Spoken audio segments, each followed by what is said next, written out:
Hello, welcome to Podfic Galore. I'm your horrible online reader, Cold Skype. I read adult fanfictions for you busy bees, free of charge and no strings attached.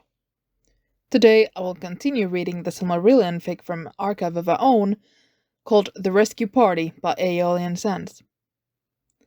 I hope you can at least try to enjoy my voice, and I will try my best for you with the equipment available to me. On with the show. The Rescue Party by Aeolian Sands. The final chapter, chapter 44. Wedding Bells. Several weeks later. Although her mother, father, and most of her people had decided to follow Orme over the Blue Mountains, Luthien was having far too much fun with the Noldor and the island. Of course, Vinrod had decided to name it Tol Nosse, which meant Kindred Island, in the tongue of the Noldor. Luthien was quickly learning that not only were Finrod's naming conventions usually uncreative, but they were generally sappy. Still, Tol Nosse was a name that stuck, and currently this kindred island was moving ever so slowly across the sea. Luthien looked eastward towards the crumbling remains of Beleriand as the waters of the sea began to claim the shattered continent. It had been the only home she had ever known. At least Orma will get the animals out. I will miss the trees. Yet even the trees reassured her that they would live on through their descendants that took root in the land free of darkness. The daughter of Melian sat on the grass, curling her knees to her chest, and began to hum a song for that lost land. He almost didn't hear the footsteps behind her. Someone sat down beside her. "I've brought something for you, Princess Luthien," said the gruff voice. Luthien stopped humming and turned towards Feanor, raising an eyebrow.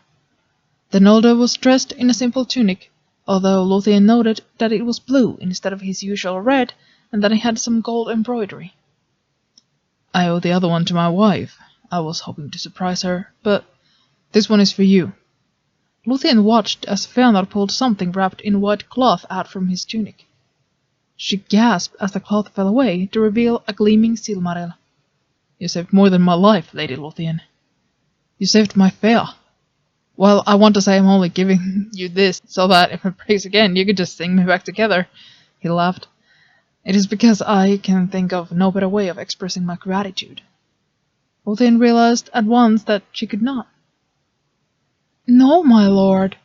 I only did what anyone else in my place would have done." "No one in your place would have done it." "Your brothers—" He cut her off. "My brothers are dimwits.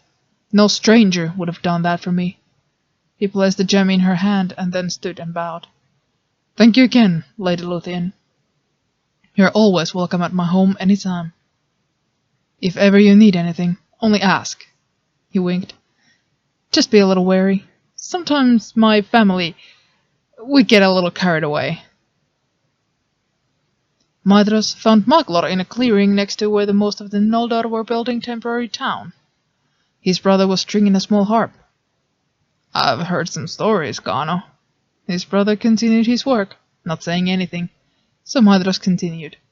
"Grand stories. The type I used to enjoy as an elfling. They tell of an elf who crushed an entire army with just his voice." A small smile appeared on Maglor's face. "I've heard them too, brother. They tell of one who returned unbroken from Angamando and rallied all the forces of the east." Maedhros laughed. "Those stories are old and already well known. Although Thilga has won some renown for slaying the greatest of dragons." You don't always have to be so humble."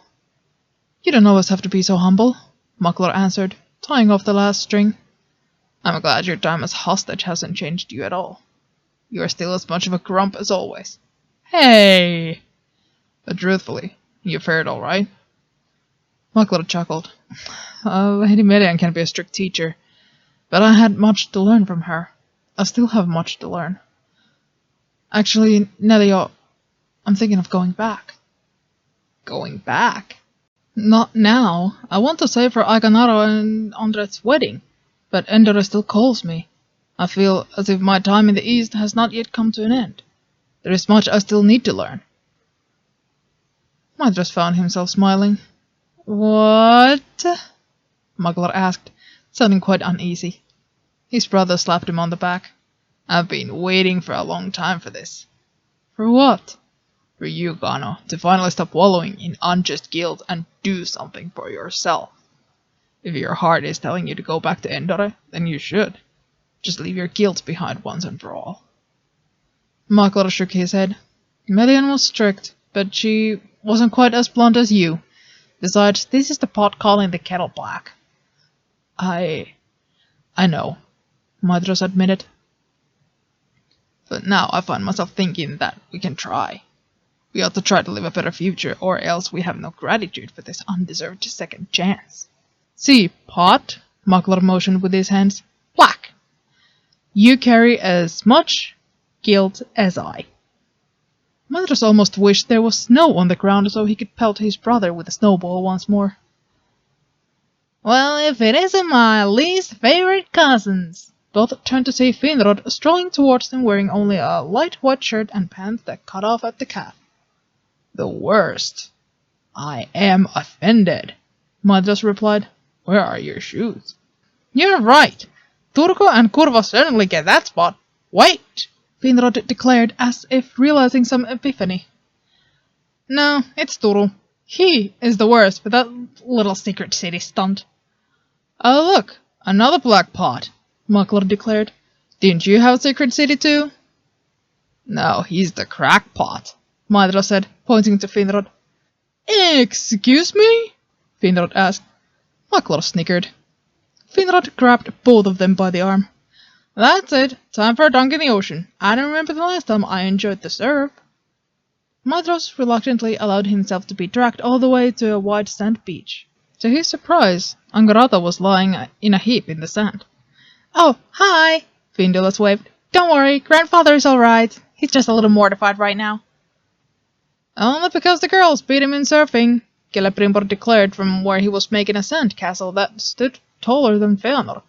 Gilgalad was helping him while Lomian was staring out at sea. Erwin and Irise are the last two left. Whoever has the best wave this round wins, Findulas explained. And how do you judge this? Maedhros asked.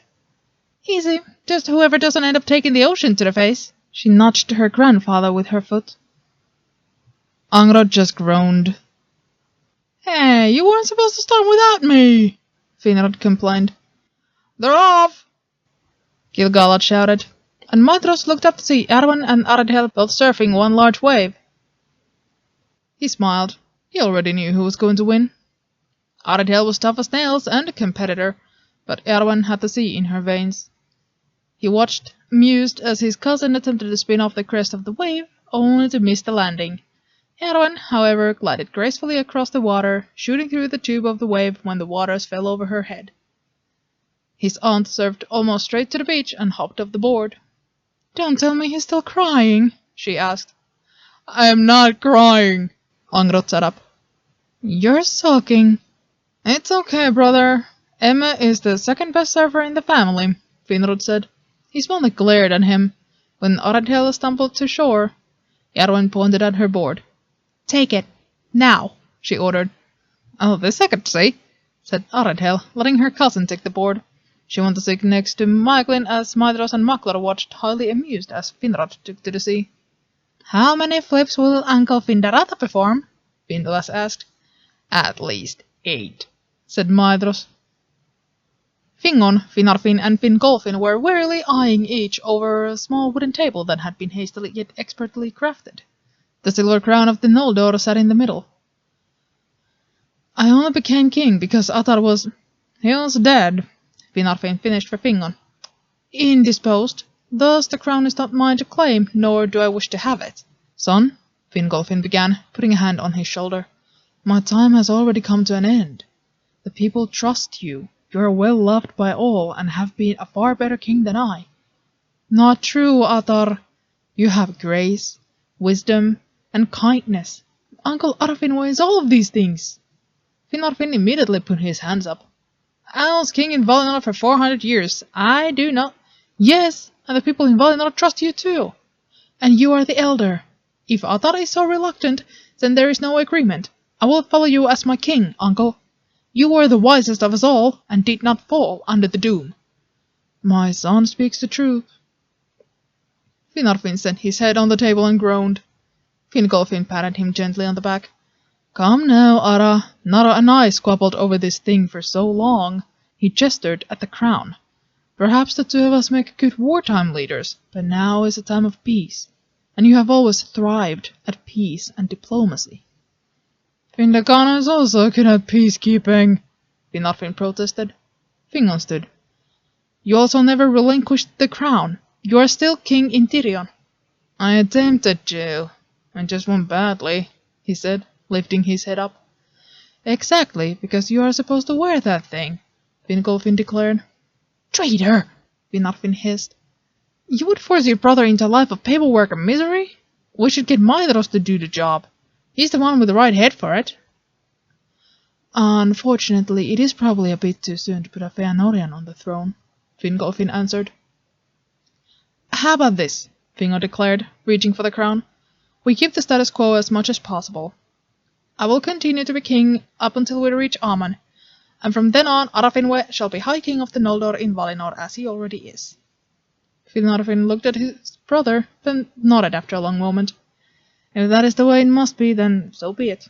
Just, son, Fingolfin began, since you will be the king during this wedding. Fingon was already rolling his eyes. Make sure there is enough alcohol. It has been far too long since people have had anything to celebrate, and they will want to celebrate. The people... You just want to celebrate your newfound freedom from kinging, Finarfin teased. What? No! I want to celebrate having my family back together again and the war's end. But Finarfin did not look totally convinced. As it were, Fingon decided that his father was wise, and that the alcohol problem needed to be addressed. There simply wasn't any on the island. Thus, he found himself standing outside the tent that Aragorn had claimed for himself one night. Aragorn, he whispered urgently. Aragorn, get up! We have a problem.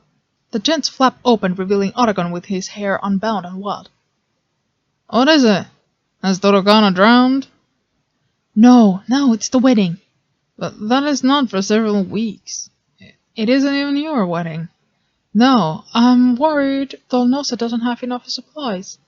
I'm concerned we don't have enough wine. Well, we can't have that. I know, and I have thought about it too. Ultimately, there isn't anything to do except ask the Valar. I'm flattered, brother, but I am no holy Valar. Of course not. But I have heard the stories concerning your flying ship. Where did you get those sails? A beautiful girl made them for me. Fingon rolled his eyes. She's more than a beautiful girl. Yes, Althea is intelligent and kind and... Okay, yes, she is a Maya. I can't believe my younger brother dies to court a Maya, leaving the rest of his family alone. I didn't mean to die. Fingon shook his head, mirth in his eyes. You weren't exactly trying to be cautious either. When Aragorn didn't say anything, he continued. So, would you be able to ask her for me? Or can she arrange an audience for me with the Valar? Then there was a sound of gentle footsteps approaching. Are you Findagano, High King of the Noldor? A lady with silver, purple hair and a dress that sparkled in the moonlight asked. She held an armful of freshly picked herbs. Fingon knew at once that this must be Asya. I am, he bowed, at least for now. I am embarrassed, but you must know that you have a wedding soon and no wine, she laughed. Do not worry. The gardens of Este include wonderful vineyards. I assure you that you will not want. Fingon bowed his head again. You are far too good for my wild brother here. A smile split her fair face. I like a little wildness, she said. Then she stood on her tiptoes and kissed Aragorn's cheek. And my heart cannot be denied. Fingon knew then that there would be likely another wedding in the near future, and that his brother would spend far more time by Loralin's shores than he ever would in Tirion. Ekalamoth was concerned that Roke was missing.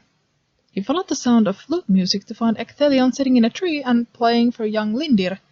The Lord of the Heavenly Ark knew that if he looked hard enough, he could find Glorfindel. Likely the plant would be doing push-ups or throwing axes at a tree stump. Ecthelion! Ekalamoth called. I called him, Ecthelion answered. I called him more. Did you hear? Ecthelion and Glorfindel slayed Valaraukar. Linda shouted with great excitement. I'm writing a song about it! See? The elfling showed Egalmoth the parchment he had been scribbling on. Egalmoth ruffled his hair. Good work, young one. I look forward to hearing it. Do you know where Rock went? He asked Ecthelion. No, but Lotta went to find someone who could fix his hair. And I was successful! A familiar voice called out. All eyes turned to see Glorfindel half dragging a confused-looking Mucklor up the hill. He then went to stand beside his friend. Makalore, please fix this disaster. Something flashed in Mucklor's eyes. It was something that Egalmoth recognized from seeing in Fëanor's eyes one too many times. He immediately felt uneasy. Say, Laure, wouldn't Mario call this a portrait? Glorfindel grabbed Ecthelion's flute out of his hands and hit Mucklor on the shoulder with the instrument. You can have this for your efforts. Hey! You can just get another one, Glorfindel hissed. Mucklor rubbed his shoulder. The flute isn't my favorite, but you two owe me. Then Egalmoth watched as the son of Fëanor sang in words of power and managed to restore the original hairstyles of both lords. Now that we're done being vain, will any of you two help me find Rog? He asked. I heard him say... Lindir stopped when he realized all the adults were now staring at him. Go on, Egalmoth prompted. What did you hear Lord Rock say? He was going to find a place to build a forge. Ero have mercy, Egalmoth said under his breath. Okay, let's go. Look for caves and be prepared to drag that stubborn badger out of one. As it were, they did find Rog in a cave. It appeared as if he was smelting metals, and many of his people were milling around, working to set up a forge. May I ask what is going on here? Egalmoth asked as he stepped through the entrance. Ah, Igaldemor, Laure and Ecthelion. We're working to set up a temporary forge. Did you realize we don't even have bells for the wedding? Not to mention that the horses will need shoes. Come now, there's work to be done. Say, where's Gleaming Eyes? The elf named Serek shouted. Egalmoth heard alarm bells ringing in his mind. He immediately decided that he should leave before Fëanor found this place. His old friend would be drawn like a moth to the flame. But Mucklor spoke first. No, let's not tell my father just yet. I can help you make the bells so that they ring clear as the day. I thought it deserved some time with his people and family. Egalmoth let out a sigh of relief. Rog turned to salute him, and he shook his head. Some days he felt as if he were the only sane elf alive. 1 month later. Tolnosse was getting closer and closer to Valinor when the day of Aegnar and Andreth's wedding finally arrived. Andreth looked as splendid as Varda herself as she walked down the aisle, a golden crown on her brow and small gems woven into her hair. If one looked closely enough, he or she would have seen a silver tear of joy that fell from Aegnar's eyes as he watched his beloved approach the altar. When the couple kissed, cheers erupted. Long live Princess Andreth! Long live Prince Aegnaro! The war is over! Someone shouted from the crowd.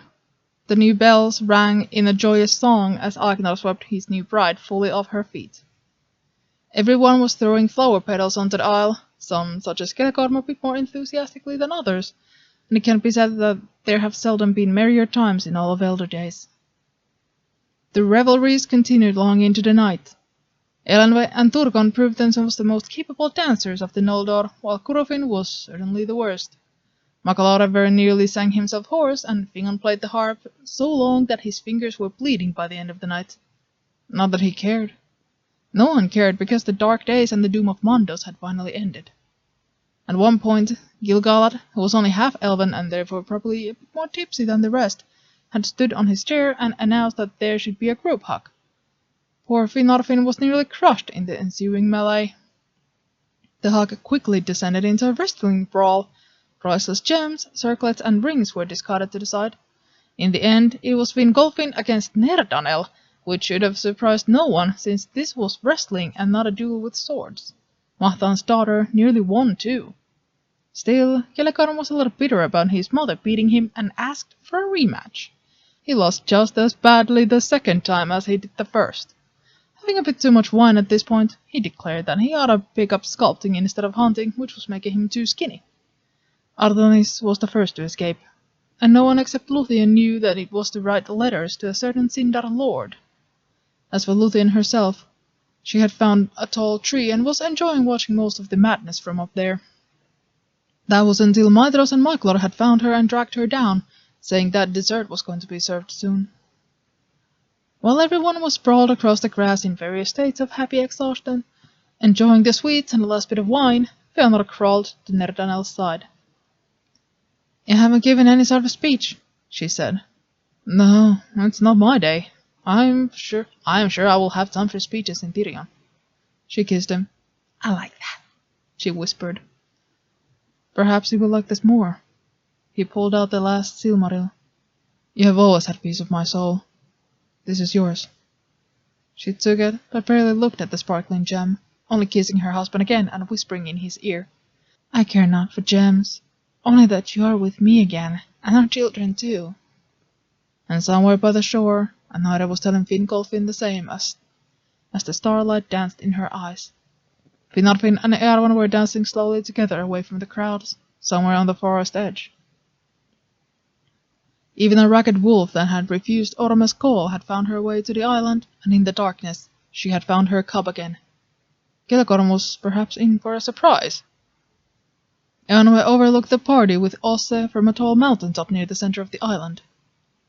"I think I understand, Mondos," Osse said. "The Noldor are far too full of life to contain in his grey halls." Eonwe nodded. "Yes, they remind me what it is like to live, to enjoy life and its highs and lows." "How much trouble do you think you and I are in for this?" Eonwe shook his head. "Even if we are exiled from Taniquetil, I do not regret it." There was a soft thud as something landed behind them. Both might have turned to see Manwe standing in an elf-like form. "A lot of trouble, but I can't help but wonder if this, while not the end the elves deserve, is the ending they ought to have. I have not the heart to take it from them, or to wish any differently." And Eowyn knew then that he and Ossa would not be exiled that day, and that the darkest days of Arda had passed. And so ends this tale. In the days that followed, almost all of the Noldor returned home to Tirion, the elven city in the Blessed Land, save for Makalaure and Artanis, who travelled back to the lands of the Middle-earth with Luthien, for Lalwan, who refused to journey west and disappeared into the south of the world, and for Finwë, who elected to remain in Mandos to help Vaire with her tasks. Mandos himself went to Ekkaya for a period of long rest. Under Arafinwë, Tirion surpassed even its former glory. The Noldor spent their days as they had in the time of the trees, owning their crafts and adventuring in the wilds beyond. Fëanor's gems were unparalleled, and he could often be found conversing with Rog, trading ideas with Celebrimbor and Maeglin, or helping Nerdanel in her studio. While he never did craft anything like the Silmarils again, he found that he had little desire to do so. For even a Silmaril is such a little thing compared to the love of one's family. The end. Well, first of all, thank you to Aeolian Sands for letting me do this. And I also want to apologize that it took so long. Life tripped me up a little bit. I've enjoyed this story, and I hope I've done it justice. I know there are some mistakes in the first chapters, or my mistakes, and I'll try to get them fixed sometime. Thank you. For my part, stay tuned for other stories. Namaria.